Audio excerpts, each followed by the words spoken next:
परमेश्वर आपको छुए और बरकत दे। जितने लोगों ने आज फास्टिंग प्रेयर किया सुबह से लेकर शाम तक, परमेश्वर उनकी जिंदगियों में बहुत सारी ब्लेसिंग देगा आज परमेश्वर। मैं उन लोगों के लिए बोल रहा हूं कि जो लोग फास्टिंग प्रेयर में शामिल हो रहे हैं बार बार, उनकी जिंदगियों में आशीष आएगी। मैं कह रहा हूं इस फास्टिंग प्रेयर के बाद आपके जीवन में आशीषें आना स्टार्ट होंगी। बाइबल बोलती है कि बहुत सारे लोग जो हैं, जो दुष्ट आत्मा से ग्रस्त हैं, जो किसी भी परिस्थिति में, जो कर्जे में, परेशानियों में, वो लोग कह रहे कि जब तक आशीष नहीं पाते, जब तक कह रहे कि वो लोग परमेश्वर के सामने विनतियां नहीं करते, प्रार्थना नहीं करते। लेकिन एक जगह परमेश्वर ने दानियल की किताब में भी बताया और यीशु मसीह ने भी बताया एक जगह पर कि यहाँ उसी समय बताया पवित्र आत्मा ने कि उपाय, कह रहा जो लोग उपाय ढूंढ रहे थे कि दुष्ट आत्माएं कैसे जाएंगी, कर्जे, गरीबी के शराब कैसे जाएंगे, ये बार बार जो नुकसान होते हैं, बार बार जो बंधन आते हैं, वो कैसे जाएंगे। तो उसी समय यीशु मसीह ने उनको कहा कि बिना प्रार्थना और बिना उपवास के कह रहा कि इस जाति को, कठोर जाति को कोई नहीं निकाल सकता। इसका मतलब कि वो दुष्ट जाति की बात कर रहा था, कि दुष्ट आत्माओं की बात कर रहा था। कह रहा कि वो जो जाति है, कह रहा कि वो ऐसे नहीं जाती, कह रहा सिर्फ वो प्रार्थना और उपवास से जाती है। मैं कह रहा हूँ आज समस्याएं, कह रहा कि वो कैसे नहीं जाने वाली, सिर्फ वो आपकी प्रार्थना से और उपवास से जाने वाली है। जब आप हमारे साथ मिलकर प्रार्थना उपवास करते हैं तो परमेश्वर का आत्मा आपकी जिंदगी में चमत्कार करता है। तो आइए हम सब प्रार्थना करेंगे और परमेश्वर आपको आशीष देगा। पवित्र आत्मा जी, मैं प्रार्थना करता हूँ मेरे पिता परमेश्वर कि इस समय मेरे प्रभु जी, जो लोग हाथ उठाकर प्रार्थना कर रहे हैं परमेश्वर, जो हमारी टीम पवित्र आत्मा जी, मेरे पिता पास्टर टीम परमेश्वर जो दुआ कर रही है परमेश्वर पूरे वर्ल्ड के लिए, और पवित्र आत्मा जी इसी समय मेरे पिता परमेश्वर तेरी शांति को हम देखना चाहते हैं, तेरे अनुग्रह को हम देखना चाहते हैं, तेरी दया को लोगों के ऊपर देखना चाहते हैं। जो लोग परमेश्वर पवित्र आत्मा जी इस समय मेरे प्रभु जी तेरे कलाम में पवित्र आत्मा जी बढ़ रहे हैं परमेश्वर, इस समय पवित्र आत्मा इनकी जिंदगियों में आशीष को दे यीशु मसीह के नाम में। मेरे पिता परमेश्वर ब्लेसिंग को स्वर्ग से उतार दे। पवित्र आत्मा मैं विनती करता हूं मेरे परमेश्वर, जो भी कोई जाने अनजाने में कोई गुनाह, कोई भी पवित्र आत्मा जी मेरे पिता परमेश्वर किसी भी व्यक्ति से मेरे प्रभु हो गए, और इस समय पवित्र आत्मा जी वो मेरे पिता तेरे चर्च में, तेरे ऑनलाइन चर्च में परमेश्वर बैठ कर इस समय ऑनलाइन पवित्र आत्मा जी प्रार्थना कर रहा है, और मेरे पिता इस समय फास्टिंग प्रेयर में शामिल है। पवित्र आत्मा इनकी आशीषें आज खुलने पाए यीशु मसीह के नाम में। इनके हर एक अपराध को तू क्षमा कर यीशु मसीह के नाम में। तेरे वचन में लिखा तेरे पाप चाहे लाल रंग के क्यों ना वो बर्फ के समान सफेद किए जाएंगे। मैं विश्वास करता हूं पवित्र आत्मा जी आज सच में जैसे मेरे पिता परमेश्वर इस्राएलियों ने जब तेरे सामने तौबा किया और पवित्र आत्मा तूने उन बच्चों के सच में अपराधों को क्षमा कर दिया पवित्र आत्मा जी। मिस्रियों के बीच में मेरे पिता इस्राएलियों ने बहुत गलतियां की, लेकिन परमेश्वर जब वो तेरे सामने उपवास के साथ रोते गिड़गिड़ाते हुए तेरे चरणों में आए परमेश्वर, और तूने उन्हें क्षमा कर दिया पवित्र आत्मा जी। मैं परमेश्वर आज प्रार्थना करता हूं तू अपना दिल खोल दे परमेश्वर इन लोगों के लिए, तू अपना दिल खोल दे जो ऑनलाइन देख रहे हैं परमेश्वर, इनके घरों में आज से बरकतें आने पाए। तू पवित्र आत्मा ब्लेसिंग को दे परमेश्वर। आज हृदय की सच्चाई के साथ तेरी आराधना करें, हृदय की सच्चाई के साथ हम सेवकाई करें, हृदय की सच्चाई के साथ तेरी महिमा करें परमेश्वर। मैं विश्वास करता हूं पवित्र आत्मा जी तू समय परमेश्वर हृदय की सच्चाई से परमेश्वर आशीषों को दे रहा है यीशु मसीह के नाम में। मैं देखता हूं ऐसे किसी का बिजनेस में ग्रोथ नहीं हो रहा, और इसी मैं देख रहा हूं कि परमेश्वर आपके बिजनेस में ग्रोथ करेगा आपसे यीशु मसीह नासरी के नाम में, ग्रोथ करेगा यीशु मसीह नासरी के नाम में। और इसी समय परमेश्वर ब्लेसिंग को खोल रहा है यीशु मसीह के नाम में। पवित्र आत्मा जी मैं इसी समय परमेश्वर तेरे अनुग्रह को देखता हूं। मैं देखता हूं नीलम तेरे घर में जो बिजनेस, जो फैमिली में जो भी कोई कर रहा है परमेश्वर ग्रोथ कर रहा है यीशु मसीह के नाम में। मैं देख रहा हूं अंजलि जो तेरे पास बेटा नहीं है परमेश्वर तुझे बेटा देगा यीशु मसीह के नाम में। तू मुझे पूना से देखती है परमेश्वर ब्लेस करेगा यीशु मसीह के नाम में। मैं आता हूं देख रहा हूं कि इसी समय रीटा, मैं देखता हूं कि हरियाणा से तू मुझे देख रही है परमेश्वर तेरा घर बनाने के लिए जा रहा है। मैं देख रहा हूं कोई गोयल फैमिली, गुप्ता फैमिली, और आपके पास आप अभी अभी प्रभु में आए या विश्वास कर रहे हैं इसी समय, लेकिन पवित्र आत्मा मुझे बोल रहा है कि आपके घर में कह रहे जो प्रॉब्लम्स थी कहते हैं वो खत्म हो रही है आज से, और इसी समय परमेश्वर आपको 3 महीने के अंदर घर बनाने की सामर्थ देगा, आपके हाथों पर ताकत देगा। मैं कह रहा हूं कि आप अपना घर बनाने पाएंगे यीशु मसीह के नाम में। पवित्र आत्मा जी मैं ब्लेस करता हूं इन लोगों को यीशु मसीह के नाम, और तेरे वचन में तेरे कलाम में जब ये जाए परमेश्वर इनकी आशीषें खुल जाए यीशु मसीह के नाम में। आमीन आमीन। आइए हम सब प्रभु की महिमा करेंगे और परमेश्वर आपको छुए और बरकत दे यीशु मसीह के नाम में। मैं उन लोगों के लिए बोल रहा हूं कि जो लोग चाहते हैं कि हाँ परमेश्वर मेरी जिंदगी में चमत्कार करे, तो आइए हम परमेश्वर के वचन में जाएंगे। हम देखेंगे यशाया हम उसका 58 का 9 और 11 हम पढ़ेंगे और पवित्र आत्मा आपकी जिंदगी में चमत्कार करेगा। आज जितने लोग उपवास में हैं उन्हें मैं सलूट करता हूं मैं परमेश्वर की ओर से कि जो लोग उपवास में हैं, क्योंकि बहुत सारे जो मोटे लोग होते हैं उनसे उपवास नहीं रखा जाता और बेचारे अशोक से भी नहीं रखा जाता, लेकिन अब ये रखना सीख गया है। मैं कह रहा हूं जो लोग उपवास करते हैं, फास्टिंग करते हैं, परमेश्वर उनकी जिंदगी में चमत्कार करता है और बाइबल बोलती है कि उपवास करने से आशीर्वाद मिलते हैं। देखो अगर आज आपको आशीर्वाद चाहिए तो मैं फिर कह रहा हूं आप इस फास्टिंग प्रे में अपने साथ मिराइकल होता देखेंगे। जैसे ही आप फास्टिंग प्रे करेंगे, मैं कह रहा हूं दिन प्रतिदिन मिराइकल पर मिराइकल होते देखेंगे आप। परमेश्वर आशीष को देगा और इसी समय परमेश्वर ने ब्लेसिंग दिया भी। देखो उपवास करने से आशीर्वाद मिलता है। हम बाइबल में पढ़ते हैं, देखो उपवास करने से क्या आशीर्वाद मिलता है। हाँ पढ़ेंगे। हाँ हाँ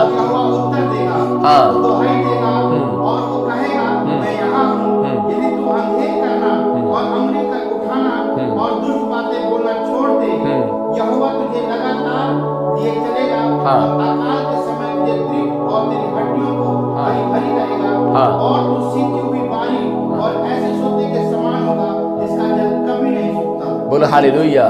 देखो ये आशीर्वाद है 11 में यहाँ पर कह रहा है कि यहोवा तुझे लगातार लिए चलेगा, तेरे हर काम में तुझे आशीष देता चलेगा। और कह रहा है अकाल के समय में, कर्जे के समय में, बीमारी के समय में, प्रॉब्लम्स में, कह रहा है जब तू भूखा होगा, बिजनेस नहीं होगा, हो सकता है आज आपके पास जॉब ना हो सकता है आपके पास बिजनेस ना हो सकता है आपके पास फ्लैट ना हो सकता है आपके पास कोई आशीष ना हो, लेकिन बाइबल बोलती है कह रहा कि तेरी हड्डियों को हरी भरी करेगा। इसका मतलब एक गवाही आपकी हड्डियों में जान डाल देगी आज यीशु मसीह के नाम में। कह रहा कि और तेरी कह रहा और इसी में लिखा कि तू सींची हुई बारी और ऐसे सोते के समान होगा जिसका जल कभी नहीं सूखेगा। इसका मतलब कह रहा है कि आपने जितना पैसा कमाया, बहुत सारे लोगों को टेंशन रहती है कि यार मैंने बिजनेस स्टार्ट तो कर लिया और इसी समय पता नहीं अगले दिन ग्राहक आएगा कि नहीं आएगा। कह रहा है कि इस समय कह रहा है इसलिए वो लोग आइसक्रीम भी खाना पसंद नहीं करते। बाहर मार्केट में जो आदमी लोग होते हैं, कह रहा है कि वो अपने बच्चों के लिए इतना जोड़ते हैं इंडिया के अंदर, वो कहते हैं कि नहीं कह रहे पता नहीं कपड़े वाला दुकान वाला है, अगर कोई बिजनेसमैन है, कोई किराने की दुकान वाला, तो वो बेचारा जोड़ता ही रहता है, वो सारा दिन जोड़ते रहता है। अगर वो कोई ढोल भी बजा रहा है या कोई काम कर रहा है, कोई ट्रैक्टर पे है, कोई किसी भी चीज में है, कोई किसी भी चीज का काम कर रहा है, लेकिन वो जोड़ता ही रहता है। और आपको पता है औरतें खाती रहती हैं, लेकिन आदमी बेचारा टेंशन में रहता है। उसको पता होता है कि भाई कह रहा है कि अगर कल ग्राहक नहीं आया तो मेरा क्या होगा। मैं कह रहा हूं कि तेरा खा लिया कुछ नहीं होगा, आपको चिंता करने की जरूरत नहीं है। बाइबल बोलती है कह रहा है कि तू उपवास करेगा तो कह रहा है कि तेरी हड्डियां तृप्त होंगी और कह रहा है कि तेरी बारी कह रहा है तेरी बारी कोई चुरा नहीं पाएगा। कह रहा है जो तू सींचेगा वो तू ही, कह रहा है तेरी खेती में फल लगेंगे और कह रहा है कि जल कभी नहीं सूखेगा तेरा। कह रहा है जिसका जल कभी नहीं सूखेगा, इसका मतलब कह रहा है तेरा बिजनेस कभी नहीं सूखेगा, तेरी हड्डियां कभी नहीं सूखेंगी, कह रहा है कि तेरी मांसपेशियां कभी नहीं सूखेंगी। डोंट वेरी, कह रहा है तेरा बिजनेस सूखने नहीं देगा परमेश्वर। कह रहा है कि आज इस बात को समझना है आपको। कह रहा है जितने दिन आपके ठहराए गए हैं, जितने दिन आप इस धरती पर आशीर्वाद लेकर आए हो परमेश्वर से, बाइबल बताती है कि उपवास करने वाले को आशीर्वाद है। कह रहा है क्या आशीर्वाद है? कह रहा है कि लगातार उसे लिए चलेगा परमेश्वर। इसका मतलब कि वो लिए चलेगा आपको। दूसरा कह रहा है कि अकाल के समय, कह रहा है कि आपके अगर किसी भी प्रॉब्लम से कोई भी मतलब अब तक कोई बढ़ोतरी नहीं हो रही, तो परमेश्वर आपको हर समय में संभाल कर रखेगा और आशीषें देगा आपके लिए। और फिर बाइबल बोलती है कह रहा है कि जल वो कभी नहीं सूखेगा। इसका मतलब आपके दिमाग में जो कोई टेंशन चल रही है कि पता नहीं मेरा बिजनेस चलेगा कि नहीं चलेगा, लेकिन परमेश्वर का आत्मा कह रहा है कोई तेरा बिजनेस सूखेगा नहीं, तेरी दुकान पर ग्राहक आएंगे। क्योंकि भजन संहिता में लिखा कि ग्राहकों को यहोवा भेजता है यीशु मसीह के नाम में। कह रहा है कि तेरी दुकान पर ग्राहकों को भी यहोवा भेजता है। कह रहा है ग्राहक भी जो है ना आपकी दुकान पर यहोवा की ओर से आते हैं, परमेश्वर की ओर से आते हैं और ये ब्लेसिंग होती है। कह रहा है इसका मतलब कह रहा है ये आशीर्वाद आपके ऊपर उतरेंगे। जब हम 9 में भी पढ़ते हैं, देखो क्या लिखा यशाया के 9 में, देखो इसको हम ध्यान से पढ़ेंगे और इसके क्लियर लिखा, तब तू पुकारेगा। कह रहा है लेकिन कब? जब तू उपवास में पुकारेगा। कह रहा है जब तू पुकारेगा और यहोवा तुझे उत्तर देगा। इसका मतलब क्या है? क्लियर है। कह रहा है ये 40 डेज जो फास्टिंग की प्रेयर है, मैं कह रहा हूं इसके बाद ही परमेश्वर एक बड़ा रास्ता खोलता है लोगों का। ये फास्टिंग प्रेयर करने के बाद मैं कह रहा हूं आप कैसे भी गहरे काम में हो, कैसी भी प्रॉब्लम्स में हो, मैं आपको हिम्मत दे रहा हूं फास्टिंग प्रेयर के लिए कि हम रोज फास्टिंग प्रेयर करते हैं। देखो मुझे नींद आती है, मैं संडे से लेकर जाग रहा हूं और उसी समय मंडे भी मुझे करना है, लेकिन मुझे उसी समय फिर यहां पर आना, फिर प्रार्थना करनी है, कितना काम करना है, फिर मुझे बैठना है। लेकिन मुझे किस लिए? क्योंकि क्योंकि ताकि परमेश्वर का काम करना है, हम उसके नौकर हैं, हम उसके बच्चे हैं, हम उसके दास हैं। हमें जो वर्किंग मिला है हमें वो ईमानदारी से करना है आपके साथ, कि आप फास्टिंग प्रेयर करें और परमेश्वर आपकी जरूर सुनेगा। लेकिन आप चर्च में जा रहे हैं और आ रहे हैं, इसका कोई फायदा नहीं है। मतलब कि लेकिन अगर आप कह रहे कि उपवास के साथ आएंगे और जाएंगे, मैं कह रहा हूं एक आशीष तो पक्का खुलेगी आज आपकी यीशु मसीह के नाम में। जितने आमीन बोल रहे हैं उनकी आशीषों को खोलते हैं यीशु मसीह के नाम में। कह रहे कि देखो, कह रहे यहाँ पर लिखा है जब तू पुकारेगा, इसका मतलब परमेश्वर को पता है आज आप उपवास में हो, आप उपवास में चल रहे हो, आज इतनी तारीख होगी, इतना डे चल रहा है। कह रहा है कि आप जब तू पुकारेगा उपवास में, कह रहा है यहोवा तुझे उत्तर देगा और तू दुहाई देगा और वह कहेगा मैं यहाँ हूं। आज लोग ढूंढ रहे हैं, कहते हैं कि तू कहां है परमेश्वर। परमेश्वर बात नहीं करता ऐसे, लेकिन जिस दिन आप फास्टिंग प्रेयर में बैठते हैं, परमेश्वर कह रहा है तू दुहाई देगा, वो कहेगा मैं यहाँ हूं। नहीं तो पहले, आज से पहले जब आप कहते थे परमेश्वर तू कहां है, मेरा एक्सीडेंट हो गया, अरे परमेश्वर तू कहां है कि मेरे शरीर में कोई बीमारी होगी, हाँ परमेश्वर तू कहां है कि मेरा कर्जा हो गया, परमेश्वर मेरी नौकरी चली गई, मैं चर्च भी जाता था लेकिन तू कहां है। मैं कह रहा हूं ऐसा सवाल आपको करने का मौका नहीं देगा परमेश्वर। अगर आप कह रहे कि प्रार्थना और उपवास करते हैं, मैं कह रहा हूं अगर आप महीने में एक दिन उपवास करते हैं, हफ्ते में एक दिन उपवास करते हैं, लेकिन अब ये दिन उपवास के चल रहे हैं, ईस्टर आने वाला है, गुड फ्राइडे आने वाला है, कह रहा है कि जब आप उपवास करते हैं, इन उपवासों में परमेश्वर सुनता है। मैं कह रहा हूं अगर आप मेरे साथ इन उपवास प्रेयर में शामिल है, मैं कह रहा हूं कि हो सकता है, कह रहा है कि आपने किसी भी तरीके से भूख लगती है, कह रहा है अगर आप शुगर के पेशेंट है, किडनी के पेशेंट है, तो आप कोई भी कह रहा है कि आप दाल का उपवास रख सकते हैं, खिचड़ी का उपवास रख सकते हैं। मैं कह रहा हूं कि आप किसी भी तरीके का, इसका मतलब ये कह रहा है कि अपने उपवास में कह रहा है आपको त्याग करना है, संसारिक चीजों का त्याग करना है, संसार की जो चीजें हैं, कह रहा है वो जो स्वादिष्ट चीजें हैं उनका त्याग करना है। इसलिए यहाँ पर कह रहा है जब उपवास करेगा तो आशीर्वाद दे रहा है, कह रहा है 9 में, जब तू पुकारेगा यहोवा उत्तर देगा, तू दुहाई देगा, कह रहा है वो कहेगा, तू पूछेगा मैं कहां हूं परमेश्वर, तू कहां है परमेश्वर, वो कह रहा है मैं कहूंगा मैं यहां हूं। हालेलुया। मतलब तेरे पास वो तुझे डेट बताएगा, टाइम बताएगा, एड्रेस बताएगा कि परमेश्वर कहां मिलेगा। दानियल को कहा मैं खड्डे में मिलूंगा और मिला वहां पर। मैं कह रहा हूं शद्रक मेशक को कहा मैं खड्डे में मिलूंगा और मिला उनको। और बाइबल बोलती है, कह रहा कि उसमें जो था, कह रहा कि वहां पर ईश्वर के स्वरूप, कह रहा उसका लड़का उसके पुत्र जैसा वहां पर दिखाई दे रहा था। इसका मतलब क्या है, कह रहा परमेश्वर ने पहले उपवास करने वालों को एड्रेस दे दिया है। आपको अगर उपवास करना है तो मैं कह रहा हूं कि ईमानदारी के साथ करना। परमेश्वर आज रात आपके लिए रास्ता बड़ा खोलने वाला है यीशु मसीह के नाम में। लेकिन इसलिए उपवास के अंदर समझाया जाता है, बहुत सारे लोग उपवास रखते हैं लेकिन वो समझ नहीं पाते। कई बार हम पढ़ते यशायाह 58:4, कुछ गलतियां कराता है शैतान लोगों से कि ताकि आपका उपवास पूरा ना हो। अगर बच्चा 3 दिन रोटी ना खाए तो मैं कह रहा हूं कि उसी समय उसकी मां जो है, कह रहे उसका दिल पिघल जाता है, बाप का दिल पिघल जाता है। लेकिन शैतान को भी मालूम है, कह रहा है कि अगर इनका उपवास पूरा हो गया तो ये जो मांग रहे हैं मिल जाएगा यीशु मसीह के नाम में। इसलिए वो चिड़ा हुआ है, इसलिए वो कहता है कि उपवास पूरे नहीं होने चाहिए। इसलिए मैं आपके साथ कह रहा कि हर दिन बैठता हूं, हर शाम को बैठता हूं कि ताकि आप कल फिर, अब रात को मैंने क्यों बता रहा हूं आपको टीचिंग करके, प्रार्थना करके, कि ताकि शैतान के वार आपके ऊपर चलने ना पाए। क्योंकि सवेरे उठे आप फ्रेश हो यीशु मसीह के नाम में उपवास रखने के लिए। क्योंकि शैतान आपको रात को ऐसी कोई काम डाल देगा, ऐसी कोई चीज डाल देगा, उपवास नहीं कर पाएंगे, पूरे नहीं कर पाएंगे।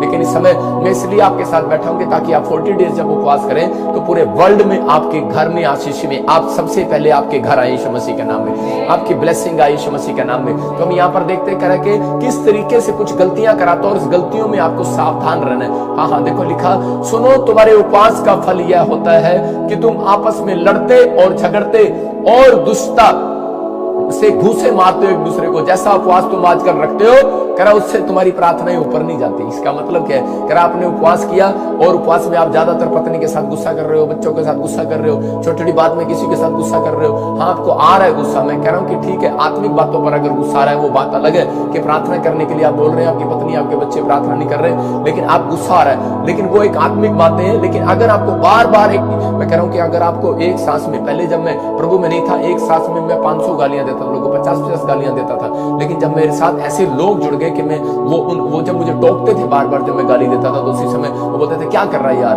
मैं कह रहा हूं उसी समय हमें आदत पड़ गई। मैं कह रहा हूं संगति का फर्क पड़ता है। इसलिए कह रहा है कि जब आप उपवास कर रहे हैं, हमारे साथ संगति कर रहे हैं, तो आज मैं कह रहा हूं कि नशे छूट जाएंगे। मैं कह रहा हूं गालियां देने की गंदी हैबिट्स बाहर जाएगी आज यीशु मसीह के नाम में। आप आजाद हो जाएंगे आज से यीशु मसीह के नाम में। इसलिए कह रहा है ऐसी प्रार्थनाएं, कह रहा है कि ऐसी प्रार्थनाएं ऊपर जाती हैं जिसमें कह रहा है कि दोष नहीं है, चुगली नहीं है, बुराई नहीं है, पाप नहीं है। लेकिन आज बहुत सारे लोग उपवास कर रहे हैं, लेकिन शाम शाम को भाई साहब टीवी में बैठ जाएंगे और फिल्में देख रहे होंगे, आप बैल मुझे मारो, मारेगा ही आपको रात को। तो कह रहा है कि इसलिए आपको समझना है, कह रहा है कि आप ऐसी ऐसी चीजें देखते हो, ऐसे ऐसे करते हो, इसका मतलब उपवास के दिन कह रहा है कि आपको बिल्कुल फ्रेश हो जाना है, त्याग कर देना है उस चीजों को। उपवास का मतलब ये है कह रहा है कि त्याग। तो यहाँ पर इसलिए उसने बताया, कह रहा है कि सुनो तुम्हारे उपवास का फल ये है, कह रहा है तुम एक दूसरे की चुगली करते हो, बुराई करते हो, गुस्से मारते हो, किसी के बारे में गलत सोचते हो। कह रहा है इसलिए कह रहा है कि तुम्हें, कह रहा है इसलिए तुम्हारी प्रार्थनाएं ऊपर नहीं जा रही थी, लेकिन आज अगर आप हाथ उठाकर कह रहे हैं परमेश्वर हमें माफ कर, हम आज से पवित्र आत्मा जी एक दूसरे की बुराई नहीं करेंगे, चुगली नहीं करेंगे, इच्छा नहीं करेंगे, कोई अपराध नहीं करेंगे, परमेश्वर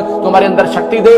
और इसी समय परमेश्वर का आत्मा आज ही एक स्वर्गदूत भेजेगा और आपकी प्रेयर रिक्वेस्ट को लेकर ऊपर जाएगा और आपको आंसर देगा आज यीशु मसीह के नाम में। जितने आमीन बोल रहे हैं वो आशीष पा रहे हैं आज यीशु मसीह के नाम में। एक बहन मेरे पास आई अपॉइंटमेंट लेकर, वो बोल रही थी कि मेरा बच्चा कामयाब नहीं हो रहा और जिसमें हर साल कह रहे कि वो फ्लॉप हो जाता है। मैंने उसको बोला कि तू 40 डेज प्रेयर कर और सावधानी के साथ कर, और जैसे ही उसको बताया उसका बच्चा क्लास में नंबर 1 आने लगा।